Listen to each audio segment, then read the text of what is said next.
Magandang umaga sa inyong lahat. Ngayong umaga ay aalamin natin ang mga kultura at tradisyon ng ating mga lola at lolo. Alamin natin ang buong detalye kay Cassandra. Magandang umaga sa inyong lahat. Nandito tayo upang alamin ang kultura at mga paniniwala ng mga matatanda. Magandang umaga po sa inyo. May ilan lang po ako mga katanungan para malaman po namin. Unang-una po, anong bahagi ng kultura o relihiyon at kayo nabibilang? Kami ay nabibilang kami sa bahagi ng kapanahunan ng panahon ng ang mga mamamayan ay nasa kabahayanan.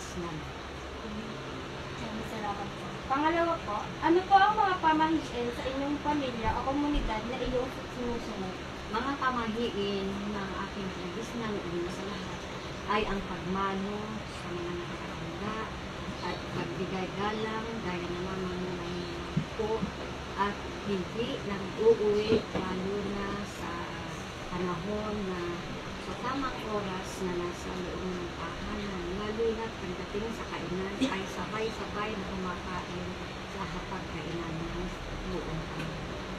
Pangatlo po, ano-ano po ang mga tradisyon o kaugalian sa inyong komunidad ang mahalaga para sa inyo at lahat? Ang mga kahalagaan o tradisyon na tinatawag sa aming pamilya o mga sa lahat ay yung paggalangat, yung pagmamanaw. Salamat po.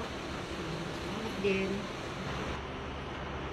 At ngayon, nadagdagan ang ating kaalaman sa mga kultura at tradisyon sa ating bansa. At ngayon, ating alamin naman ang tradisyon at kultura ng ating ikalawang panauhin. Good afternoon po sa lahat. Good afternoon po.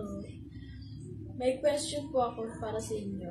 Ano ang bahagi ng kultura o relihiyon kayo nabibilang? Bisaya po.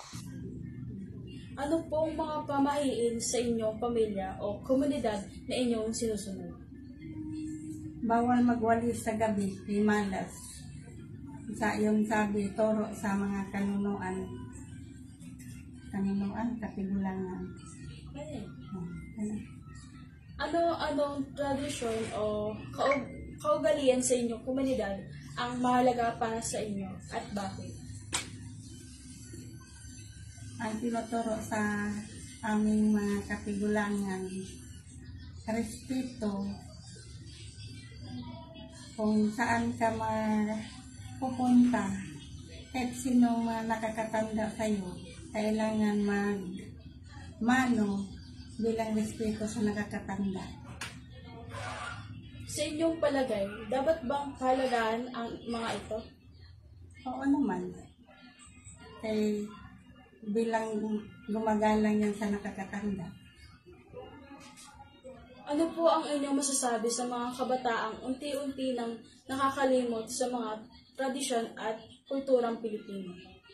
Kailangan ibalik tuturuan ng mga kabataan na wala na sa kanila yung dating mga tradisyon, respeto o paggalang sa nakakatanda. Salamat po, Magdalena Abes.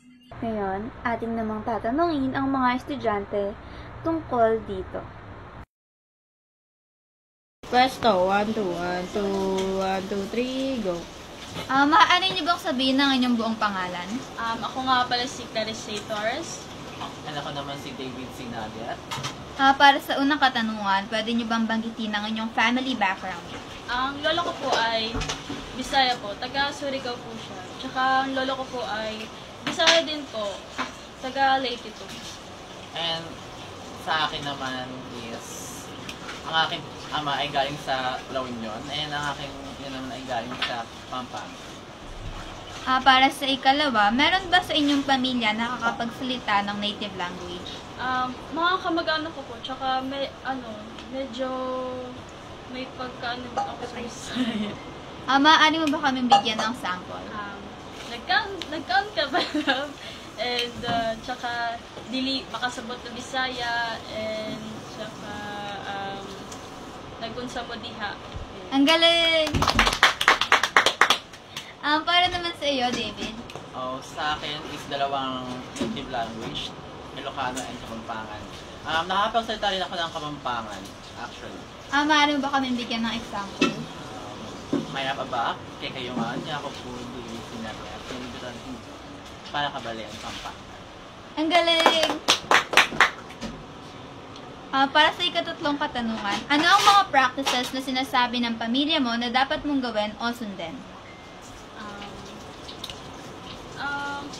Ang sinusundin ko po ay maging magalang po sa mga nakakatanda. Para sa So, sa akin naman is mga more pamahiin. Tulad ng bawal magkuko sa gabi and bawal magupit ng mga buhok. Kasi, parang malas ka.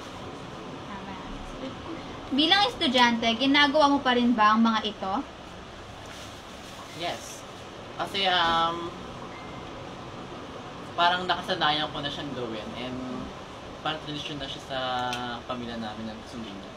Para sa'yo naman, Clarice? Katulad din po sa kanya yung sinabi. Ginagawa mo pa rin? Para sa huling katanungan, bilang isang mag-aaral, paano mo haharapin ang mga ganitong klaseng tradisyon sa panahon ngayon at bakit? Pakiulit po. Bilang isang mag-aaral, paano mo haharapin ang mga ganitong klaseng tradisyon sa panahon ngayon? Ipagpapatuloy ko po ito. Pagsasabuhay ko po, dahil ito ay bahagi ng ating pagkatao at kultura. Ako rin bilang isang mag-aaral at pipiliin kong isabuhay at or ipasa sa susunod na henerasyon ng malalaman kong tradisyon. Maraming salamat sa inyong dalawa. Maaari niyo bang sabihin ang inyong buong pangalan? Ako nga pala si Claire Valin Vida Ganasol. Ako naman si Kimarel Elmorindo. Para sa unang katanungan, pwede niyo bang banggitin ang inyong family background? Ang aking tita sa side ng aking nanay ay Ilocano. Ako naman si Mama, taga Cagayan Valley. Si Papa, taga Summerlin. Meron ba sa inyong pamilya na nakakapagsalita ng native language sa Pilipinas? Meron. Ang aking tita sa side ng aking nanay ay nagsasalita ng Ilocano. Meron din po. Si Mama, bali, dalawa pong native language. Una po yung Ilocano at iba na. While si Papa, Waray po. Kaya niyo bang makapagsalita ng mga ito? Hindi po. Para sa ikatatlong tanong, ano ang mga practices na sinabi ng pamilya mo na dapat mong gawin o sundin? Pagsalita ng po at opo, pagmamano, at pagsunod sa iilang pamahiin. Maaari mo bang sabihin ano ang mga pamahiin na ito? Huwag magwali sa gabi. Be respectful to others, tsaka huwag magsuot ng red kapag may takot. Bilang estudyante, ginagawa mo pa rin ba ang mga ito sa iyong edad? Oo, dahil mahalaga ito sa ating kultura at nagpapakita rin ng respeto. Yes, syempre for us to live at peace. Para sa huling katanungan, bilang isang mag-aaral, paano mo haharapin ang mga ganitong klaseng tradisyon sa panahon ngayon? Bilang isang mag-aaral, haharapin ko ang tradisyon sa panahon ngayon na may respeto at bukas ang isipan.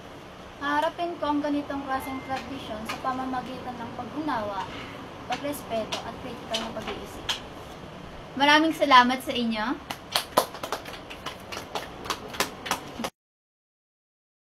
Maaari niyo bang sabihin ang inyong buong pangalan? Ako po si Heidi K. Bilimi. At ako naman si Angelica Uy. Para sa unang katanungan, pwede niyo bang banggitin ang inyong family background? Si Papa po, taga Nueva Vizcaya. Si Mama ay taga Davao. Parang magulang ko naman ay galing sa Sama. Meron ba sa inyong pamilya na nakakapagsalita ng native language sa Pilipinas?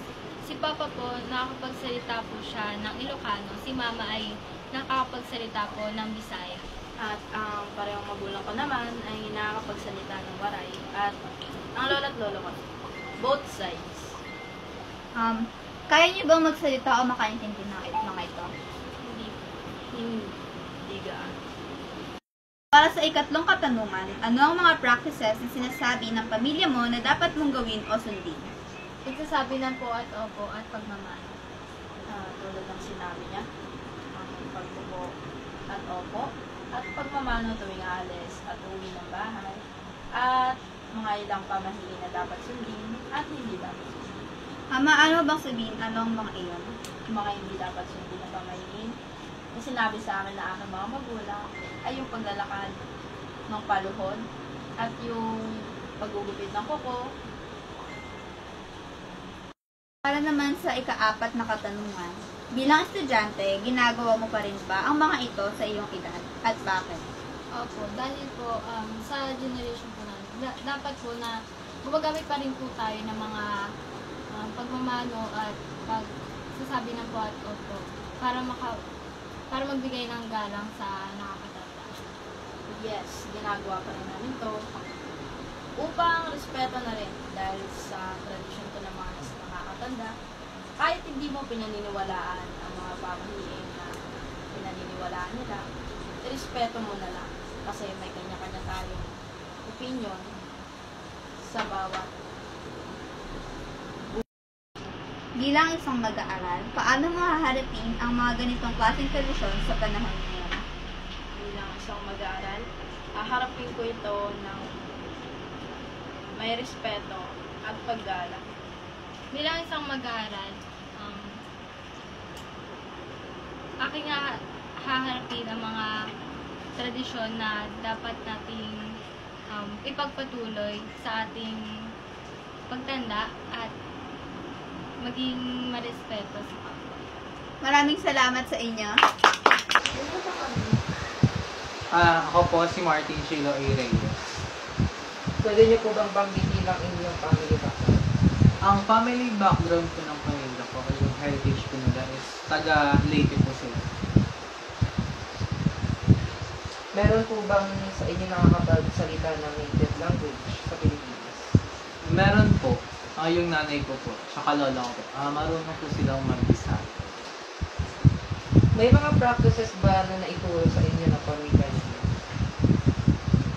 Meron, konti. Katulad ng mga paggawa ng mga pagkain na special dun sa lugar na kinalakihan ng mga magulang ko, which is sa Leyte. Bilang isang estudyante, ginagawa mo pa rin ba ang mga ito sa inyong edad? Bakit? Bilang isang estudyante, hindi na. Kasi malayo sa akin yung lola ko, which is siya lang yung gumagawa ng mga specialties na galing sa probinsya natin. Ano ang mga practices na sinabi ng pamilya mo na dapat mo gawin sa sumunod? Siguro yung pagiging religious ng pamilya ko. Katulad ng pagsisimba na dapat gawin. Bilang isang mag-aaral, paano mo haharapin ang mga ganitong klaseng tradisyon sa panahon ngayon? Bilang isang mag-aaral, patingin ko, meron naman akong freedom kung ano ang gagawin ko talaga, kung susundin ko ba yun o hindi. Hindi naman ganun ka-strict ang family ko. Binibigyan kami ng kalayaan kung ano ba ang dapat na gusto namin gawin. Pwede niyo po babanggitin ang inyong family background? Ang pamilya ko po ay nagsimula po sila at lumaki sa Samar, Kalampong. Meron po ba kayong sa inyong pamilya nakapagsalita ng native language sa Pilipinas? Ang both parents ko ay nakakapagsalita ng Bisaya. May mga practices ba na naituro sa inyo ng pamilya ninyo? Meron. Ang mga practices na naituro nila, yung mga tradisyon na ginagawa mismo sa probinsya nila. Bilang isang estudyante, ginagawa mo pa rin ba ang mga ito sa iyong edad? Bilang estudyante, ginagawa ko pa rin to sa edad kong to bilang respeto na rin sa mga tradisyon at paniniwala nila. Ano ang mga practices na sinabi ng pamilya mo na dapat gawin o sundin? Isa sa mga practices na sinabi ng mga magulang ko simula nung bata pa lang ako, magpo at opo sa matatanda, tsaka huwag magturo-turo kung saan-saan kasi nagpapakita yun ng pagiging disrespectful. Bilang isang mag-aaral, paano mo haharapin ang mga ganitong klaseng tradisyon sa panahon ngayon? Bakit? Bilang mag-aaral, haharapin ko ang gantong mga tradisyon kasi since kinalakihan ko na to, parang pagbigay respeto na rin sa kanila.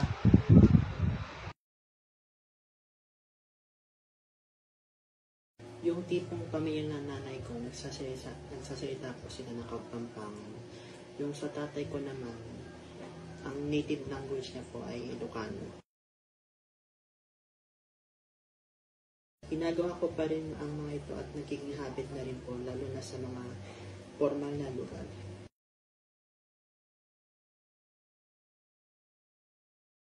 Parang walang masyadong cultural practices na naituro sa akin. Mga panggalang ng po at opo at pagmamanos sa mga tita, tito, lolo at lola.